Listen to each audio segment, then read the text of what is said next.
અરે ઓછું નાક પણ અસલી નાક. MDH કાશ્મીરી લાલ મરચાની પાવડર. ભારે વરસાદથી બનાસકાંઠાના સરહદી તાલુકાઓના હાલ બેહાલ છે, ત્યારે તંત્ર હજુ પણ ત્યાં નથી પહોંચ્યું. એ સુઈ ગામના ભરડવા ગામે TV9 પહોંચ્યું અને લોકોની વેદનાઓને જાણી. આ તરફ અસરગ્રસ્ત લોકો માટે ગામના જ અન્ય લોકો તેમનો સહારો બન્યા છે અને ઊંચાઈવાળા ઘરોમાં આશરો મેળવ્યો. બે તરફ અનાજ પાણીમાં પલળી ગયા અને ખાવા માટે પણ ફાંફા છે. કેટલાક ગ્રામજનોના સગા સંબંધીઓ તેમને અનાજ અને ખાવા પીવાની ચીજ વસ્તુ પહોંચાડી મદદ કરી રહ્યા છે.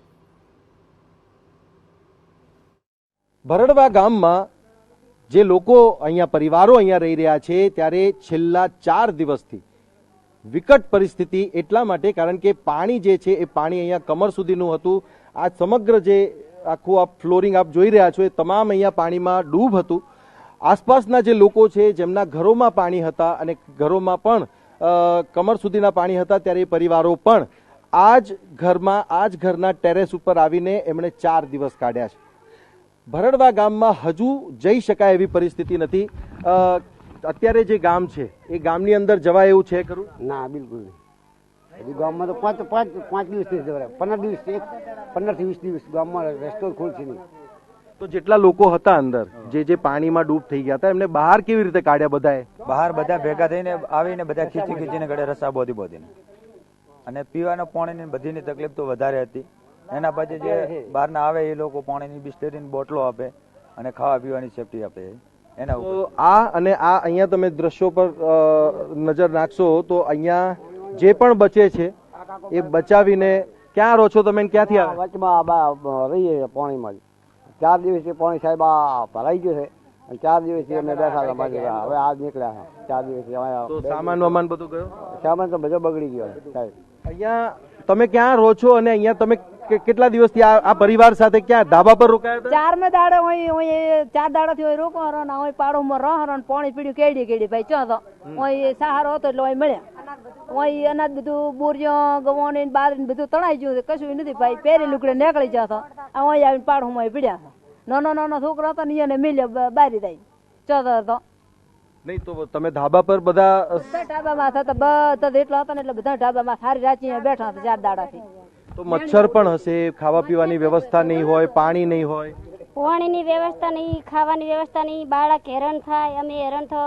વરસાદનો ઠરી જો ગરમી ઠંડી લાગે, પહેરવા ઉઠવાનું નહીં, પાથરવાનું નહીં, પછી અમે કરીએ. અચ્છા, પહેલા 2 દિવસ જે સ્થિતિ હતી એમાં તો વરસાદ પણ હતો, પવન વાવાઝોડા જેવો હતો અને નીચે પણ પાણી એટલું જ આવી રહ્યું હતું.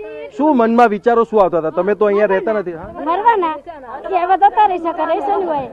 છોકરા બહાર હતા કે માવતર જતા રહેશે, છોકરા રહેવાના છે તો મરવાની જ આવે ને. ઉપર વરસાદ આવે નીચે પાણી તો પછી તો પહેલા ક્યારે જોયું આવું પાણી? ક્યારે જોયું તમે? પેલે તો જિંદગીમાં પહેલી વાર હોય આવું પાણી જોયું. આવ્યું તો પણ ઓછું આવ્યું, પણ હવે હાલના બહુ આવ્યું પાણી. આમ અતિ આવ્યું. હાલનો તો મરી જવાનો હા સબલો અહીંયા તાજવાય માથે બે વર્ષે પાણી લાટ આવે ધમાટ આટલા પાણી ન લેતો.